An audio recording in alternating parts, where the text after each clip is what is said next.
साथियों नमस्कार। कैसे हैं आप सब लोग। उम्मीद करते हैं स्वस्थ और मस्त होंगे और अपनी तैयारी में लगे हुए होंगे। जैसा कि आपको पता है कि भर्ती बोर्ड की ओर से एक सैंपल टेस्ट जारी किया गया।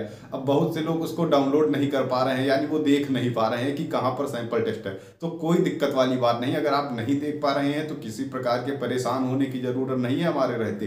बस आपको क्या करना है, चैनल को सब्सक्राइब कर लेना है। बाकी एक से एक बेहतरीन जानकारी आपको इस समय मिलती रहेगी। बस आपको चैनल को सब्सक्राइब कर लेना है। तो हम इस पर जो है कुछ सॉल्व कराएंगे, इनके जो क्वेश्चन थे उसको सॉल्व कराने की कोशिश करेंगे और इन क्वेश्चन से कैसे क्वेश्चन बन सकते हैं उनको जानने की कोशिश करेंगे। वीडियो थोड़ा सा लंबा जरूर होगा लेकिन आपके बहुत ही ज़्यादा काम का होने वाला है।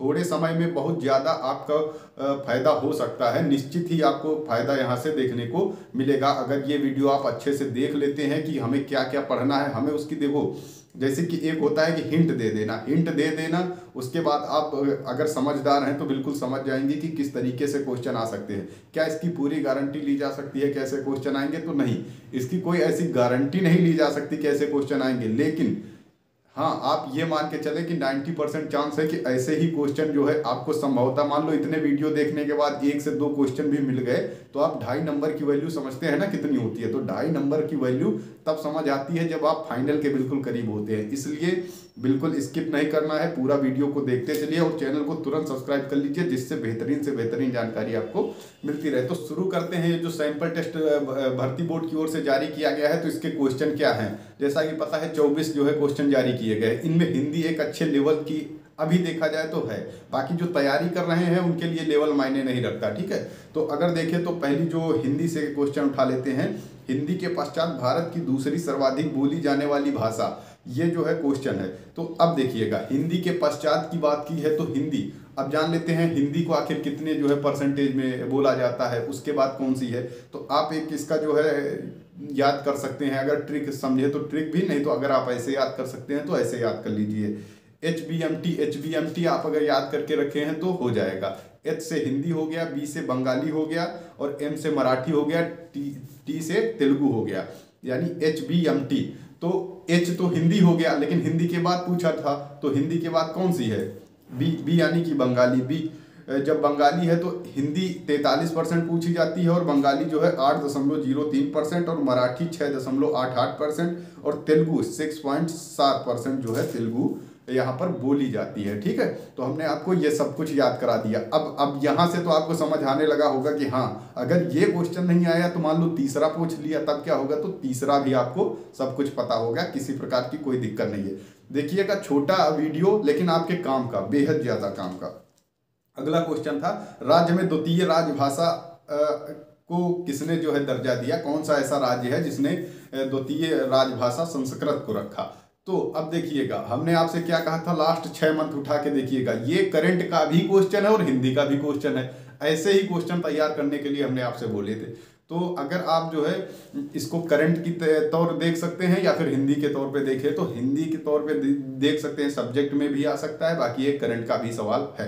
तो ये उत्तराखंड सरकार द्वारा अभी अभी राजभाषा घोषित किया गया है। फिर रिलेटेड एक क्वेश्चन और है कि भारत सरकार ने 1969 में जो संस्कृत दिवस मनाने का फैसला पहली बार लिया था। ठीक है, तो इस तरीके से जो है जोड़ते हुए चलना है और आपको बहुत ज्यादा फायदा होने वाला। अगला सवाल ले लेते हैं, इटालियन ऑफ द ईस्ट किस भाषा को कहते हैं? तो हमने आपको क्या बताया था, HBMT यानी टी, तेलुगु भाषा को इटालियन ऑफ द ईस्ट कहा जाता है। और तेलुगु भाषा को अभी हमने बताया कितने % लोग बोलते हैं पूरे का, तो आप बता सकते हैं। ठीक है, अगला सवाल है कि हिंदी शब्द का सर्वप्रथम प्रयोग। ये देखो, अमीर खुसरो यहाँ पर हो सकता है, लेकिन अब ऑप्शन पे डिपेंड करता है वहां पर ऑप्शन क्या है। यहाँ पर एक ऑप्शन और भी सही हो सकता था, या इसके हिसाब से माने तो अमीर खुसरो जो है सही है।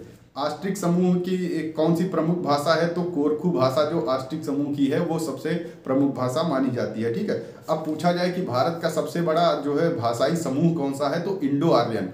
ये आप याद कर लीजिएगा। देखिए, अभी ये आप जो क्वेश्चन देख रहे हैं ये सब भाषा संबंधी है, यानी आपको क्या करना है कि आपकी कौन सी बोली कहाँ से आई, कौन सी बोली किधर से कहाँ पर बोली जाती है, किस क्षेत्र में बोली जाती है, ये आपको तैयार कर लेना है। जिस हिसाब से ये सैंपल टेस्ट दिया गया है उस हिसाब से हम बता रहे हैं आपको। ठीक है, अब बात करें तो केंद्रीय भारतीय भाषा संस्थान पूछा गया है। तो केंद्रीय भारतीय भाषा संस्थान, जैसे कि आपको पता है कि जो यहाँ पर तुक्का लगाने की सोच रहे होंगे तो वो ये सोचेंगे कि हिंदी भाषा कहाँ बोली जाती है, यही यूपी बिहार यही यानी उत्तर क्षेत्र में बोली जाती है। वो कभी मैसूर की तरफ नहीं जाएंगे, लेकिन इसका राइट आंसर मैसूर है, कर्नाटक। ठीक है, तो आप इस तरीके से, जैसे कि अब आलू अनुसंधान, गन्ना अनुसंधान जो कि यूपी में ही है, तो इनको तो छोड़ना नहीं है, इनको सबको बिल्कुल, जैसे चारा अनुसंधान केंद्र हो गया, ये सब आपको रट डालने हैं जितने भी अनुसंधान केंद्र है। बाकी आपको साइड में भी दिखाई दे रहे होंगे, उनको पढ़ लेना। हमने आपके लिए कड़ी मेहनत की है, इसलिए आपको वीडियो दे पा रहे हैं। तो आप जरूर लाइक करके बताएं और चैनल को सब्सक्राइब तुरंत कर ले। अगले जो है क्वेश्चन की तरफ चलते हैं। भारतीय भाषाओं को कितने प्रमुख भागों में बांटा गया है? तो 4 भागों में बांटा गया है। ठीक है, अब अगला सवाल है कि रेशम उत्पादन में प्रथम राज्य कौन सा है? रेशम उत्पादन में प्रथम राज्य कौन सा है? वो है कर्नाटक।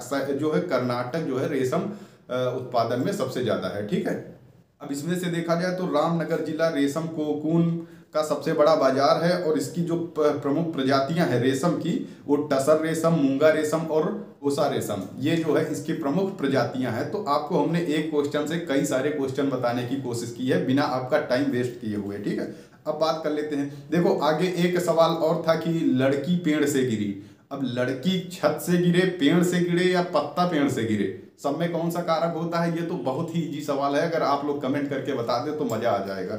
ठीक, अब देख लेते हैं अगला, जैसे कि था महिला आयोग। आपने अगर हमारे पुराने वीडियो देखे हैं तो उसमें हमने आयोग के संबंध में बात किया था कि आपको आयोग वगैरह पढ़ लेने हैं, कि जैसे अधिनियम कौन सा कब आया। तो अधिनियम आपको हमने 19 अधिनियम आपको साइड में दिखाई दे रहे होंगे, उनको आप तैयार कर लेना। बाकी महिला आयोग की बात करें तो 1990 में पारित हुआ था और 1992 में इसका गठन कर दिया गया था। अब ठीक है, अब गठन तो हो गया तो इसका कोई ना कोई अध्यक्ष बनेगा। तो पहला अध्यक्ष बता दीजिए महिला आयोग का कौन था? प्रथम अध्यक्ष की तो जानकी पाठक, श्रीमती जानकी पाठक जी थी। और वर्तमान में बात करें तो श्रीमती रेखा शर्मा जी हैं। अगर आप करंट से लगे हुए हैं तो बिल्कुल आपको तैयार होगा। अब लेकिन क्योंकि यूपी का एग्जाम देने जा रहे हो तो उत्तर प्रदेश की महिला आयोग के जो अध्यक्ष हैं वो कौन है बताइए आप? श्रीमती बिमला बाथम, ये आप याद कर लीजिएगा। ठीक है, अब एक सवाल हम आपको और देते हैं कि ये बताइए कि जो महिला आयोग में प्रथम पुरुष अध्यक्ष कौन थे, वो आपको कमेंट करके बताना है। आपको इस तरीके से सवाल हम दे रहे हैं कि आप जो है उस वहां पर कमेंट करें। और इस समय भारत में कुल कितने आयोग हैं? 22 आयोग हैं, आपको ये पढ़ लेना है।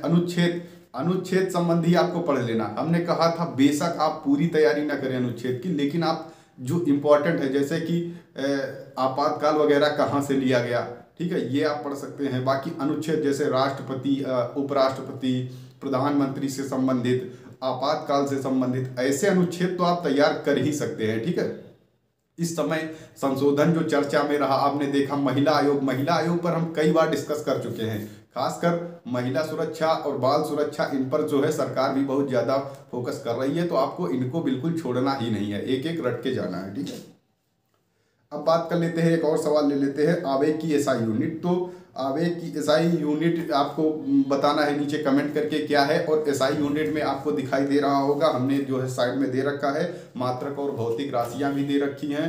आपको ऊर्जा का स्वरूप परिवर्तन, जैसा कि हमने एक सवाल आया हुआ था इसमें कि हवाई जहाज जब उड़ता है तो उसमें कौन सी ऊर्जा होती है? तो स्थितिज और गतिज ऊर्जा दोनों होती है। ठीक है, तो वहां पर आपको ऊर्जा परिवर्तन जो स्वरूप है वो आपको दिखाई दे रहा होगा, ये भी आपको तैयार कर लेना है। तो इस तरीके के कुछ सवाल थे। बाकी मैथ के थे तो मैथ आप लोग कर लीजिएगा, मैथ में हम ऐसे सवाल नहीं करा सकते, मैथ आप अपने हिसाब से कर लीजिएगा। रीजनिंग का एक सवाल था, रीजनिंग भी बहुत टफ नहीं लगी हमें, रीजनिंग बहुत आसान थी, मैथ भी आसान थी। और देखिएगा इस समय अगर आप तैयारी कर रहे हैं तो मैथ जैसे कि अब आप पढ़ नहीं सकते, अब जितना आपने पढ़ लिया उतने की प्रैक्टिस कीजिए। ठीक है, रीजनिंग बहुत टफ नहीं आने वाली, हमने आपको फिर से बता दिया है। घड़ी संबंधी 1-2 सवाल देख लेना और दिशाएं देख लेना, और जो रिलेशन है वो आप अच्छे से तैयार कर लेना। हो सकता है अच्छे लेवल के क्वेश्चन वहां पर देखने को मिले। तो हमने आपको इतना सारा कवर करा दिया।